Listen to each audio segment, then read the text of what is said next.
What's up? Welcome back. This is video number 7 in the SEO Fundamentals series for local service businesses. In this video, we're going to be talking about off-page SEO in 2024, what I consider to be off-page SEO, how you can do it, and obviously why it's important. We're going to be talking very high level in this video because obviously you can get super granular with off-page SEO. It's a complex topic, but we're going to be keeping it high level because in the future, we're going to be creating more in-depth videos on certain topics of off-page SEO. My hair is just ridiculous now. I'm growing out my hair and it's in that awkward phase. So I got the, Google hat on, like a true SEO. So let's get into it. So if you've been following the series so far, presumably you have a website set up, you have your keyword research done, you've implemented those keywords into key spots during on-page SEO. And you've built some citations out with some NAP consistency based on the last video. All right. So if you've built out citations, you've already done some form of off-page SEO. And off-page SEO simply is optimizations or actions that you could take to improve the legitimacy of your website off your actual website. That's essentially what off-page SEO is, all right? And why do we want to do off-page SEO? Again, is to just make Google understand that you are a legitimate business, a legitimate source, and that you're an authoritative resource and a result for any given query that someone might search for. All right, so off-page SEO in 2024 is a lot more complex than it was in previous years because there are different factors that Google considers when judging your kind of overall quality of your website off your website. And I'm getting a little redundant here, but if you've built citations, this is a good indication, a good example of what off-page SEO is, right? It's just the citations kind of indicate to Google that you are a legitimate business because you are in several directories across the internet. Another signal that you can give Google as to kind of let them know you are a legitimate business is social profiles. And this in 2024, if you're a true business and you're trying to market correctly, you're on social media, you're on social platforms, and you have social profiles. The great thing about those social profiles is if you can't just have shells either. You have to have at least a trickle of traffic coming to your website from social profiles, because if you've ever used Google Analytics, you know that they're able to distinguish the referral traffic, right? Where the traffic is coming from. So they can determine if it's paid traffic, if it's organic traffic, if it's from paid social or organic social. So it's good to diversify your traffic sources. That way Google knows you're actually a legitimate business marketing, doing the whole gamut, being omnipresent again. But another thing that social profiles provides is backlinks. All right. So link building is the kind of the core of off-page SEO. And I'm going to take a brief moment here to kind of explain why link building is important in Google's eyes. If you've ever, all right, let's just back up. So link building is the practice of acquiring backlinks, and backlinks are simply when one website links to your website. All right. And why is this important to Google? I think this is a good thing to understand. This is important for Google because when they're basing the original algorithm, they needed some way to determine, okay, how do we rank these websites? Like, what would be a good indication? And in academia, right? If you've ever written like a college paper or like a thesis or something like that, you're always having to include citations, all right? And citations different from SEO citations, directory citations. Citations as in when you're referring to a statement, you're making a statement in your paper, and you're basing some findings off of that statement. You're assuming those statements are true because the person you're citing or the source that you're citing is an authoritative figure and a trustworthy source in your field or in your industry. That's why you're citing them. So the same kind of principle is transferred over into the Google algorithm. Basically, the idea is this: if you own a plumbing I don't know, a plumbing website, right? We keep using this as an example, but let's say you have a plumbing website and a bunch of other plumbing related websites, HVAC related websites, or like home renovation related websites are linking to you as an authoritative source when they're writing an article. Google is going to understand that because all these relevant websites are pointing back to you in a citation, you must be an authoritative source in the space and you must know what you're talking about. And you must be an expert. All right. So that's the whole idea behind it. I've heard of other people describe it as a vote of confidence and endorsement, which is all true. But I mean, you got to think of what that infers and the whole meaning behind the citation in the first place, behind a backlink. It's so that, let's say there's an article, like there's like an article you're reading through and they link like, read more about this thing here, right? And this is a link linking out to your website, for instance. They're basically saying, we're just giving you a snippet. If you want the whole thing, if you want an in-depth kind of explanation of this topic, visit this site. And that is where the authority comes from. And that's how you build trust with Google. And that's what a backlink is essentially. And that's why it's important. So link building is the name of the game. You're building links through citations. Again, most of the time they're going to be naked URL links. We're going to get into the different type of links that you can build in a different video and like what anchor text you should use. But citations, you're building links. Social profiles are also building links. LinkedIn, Instagram, Facebook pages, they're all going to have links back to your website because, again, it's a form of marketing and you want people to visit your website, right? Link building, in terms of, aside from these things, can be done in a various number of ways. And I'll just highlight some of the 3 ways I would kind of go about link building in 2024. First one is guest posts, tried and true guest posts.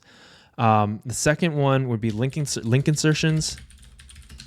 And the third would be Hero. And I'll go through what each one of these is very high level, just very briefly. So guest posts essentially are when you reach out to a website. Let's say we're plumbers again. We're plumbers. And we're reaching out to other plumbing websites and other HVAC websites again, to offer them a piece of content that they can use on their website in exchange for a link back to our website. Now, why would the other website agree to this? Well, because content creation is the other part of a good SEO campaign. If you don't know this, an SEO campaign is really comprised of off-page SEO, which is link building, and content creation. All right. These 2 things go hand in hand because the content can be a way to build links as well. So if I have a really good piece of content on Google related to, I don't know, a specific problem some plumbers might have, or a specific problem, a plumbing problem that homeowners might have, people will link back to that piece of content as an authoritative source, if that makes sense. So if I'm ranking first for like how to fix your toilet, for instance, and other people are writing about how to fix a toilet, or people are making YouTube videos about how to fix a toilet, and they're like, hey, if you want more information, go visit that piece of content.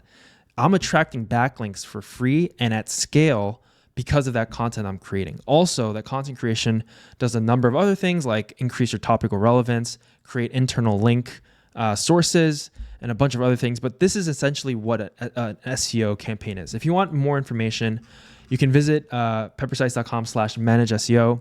We describe what a streamlined SEO strategy is. And essentially it's high quality content and providing high quality backlinks. All right. The reason I say this is obviously, just to explain why people would even want guest posts on their website. Because it's something that you might get confused about. Like, why would somebody accept a piece of content from me for a link? It's because of that. They get free content. They get a free opportunity to rank well for that piece of content or that keyword, and then you get a link back in return.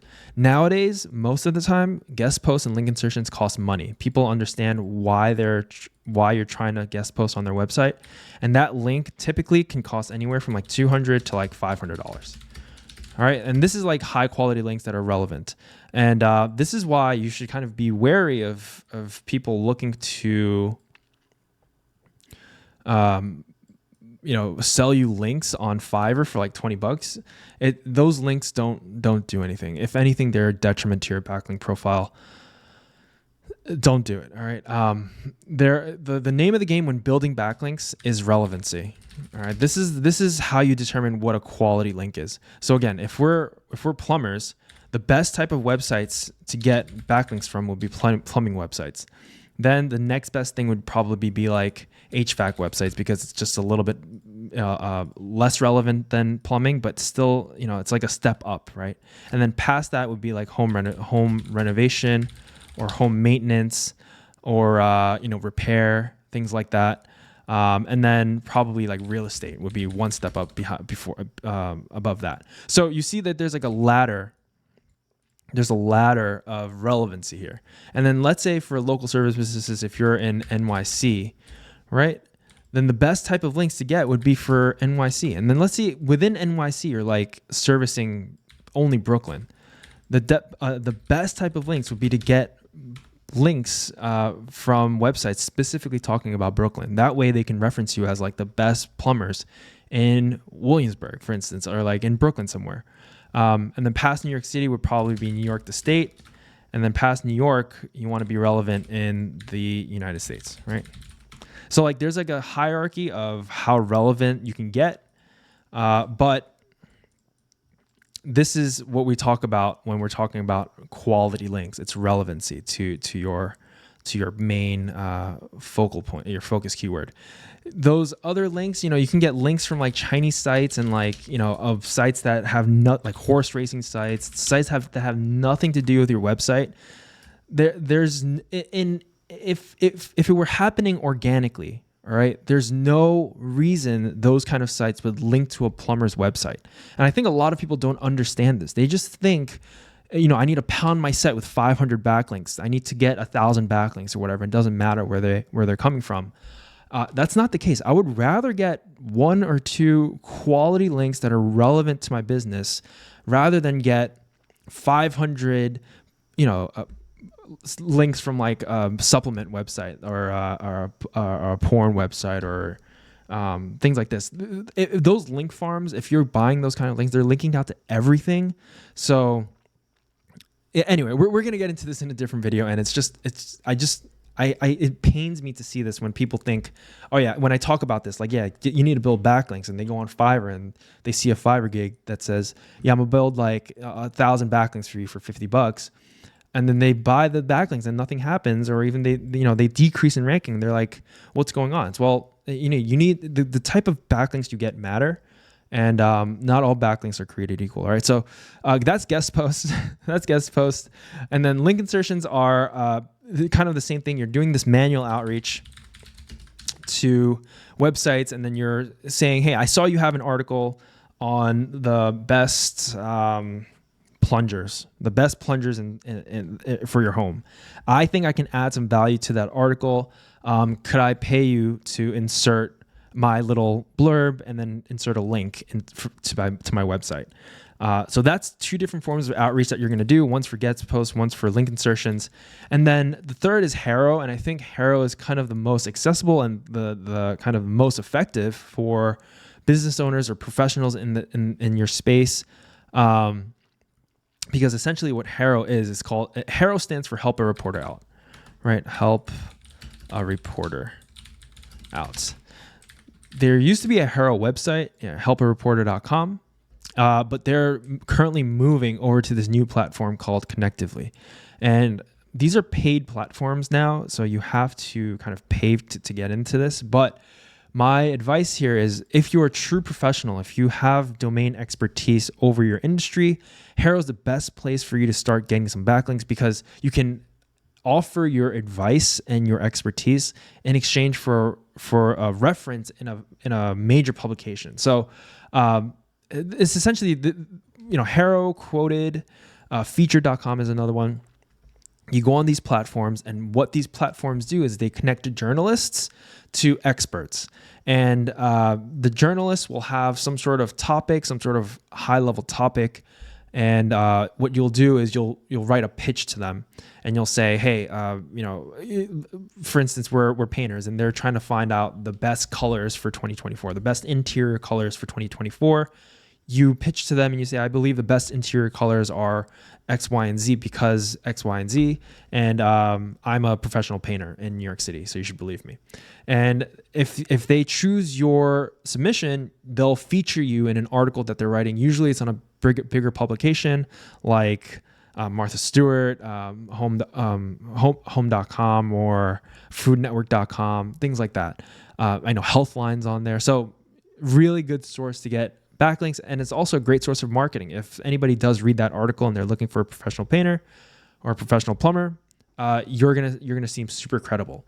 And again, that's the name of the game. It's to make yourself look credible and legitimate, both to Google and Google and your customers, your potential visitors. So that's why HARO is super important and super powerful. So this is kind of the overall landscape of off-page SEO in 2024. I know we kind of went on a little bit of tangent here, but this is the name of the game. I think this is where you should focus your efforts when you're talking about off-page SEO in 2024. And yeah, well, and in future videos, we're going to get into a lot more detail. We might get into Hrefs just to kind of take a look in the back end, just to see what these backlinks look like. We're going to get into anchor text. We're going to get into link velocity, a ton of other stuff. But from a high level, this needs to be a primer. This needs to be said to understand what off-page SEO is so that we can start talking about some of those more advanced topics in later videos anyway. Yeah, so if you watched this far, thank you. I appreciate you. And I'll see you in the next video. Thank you.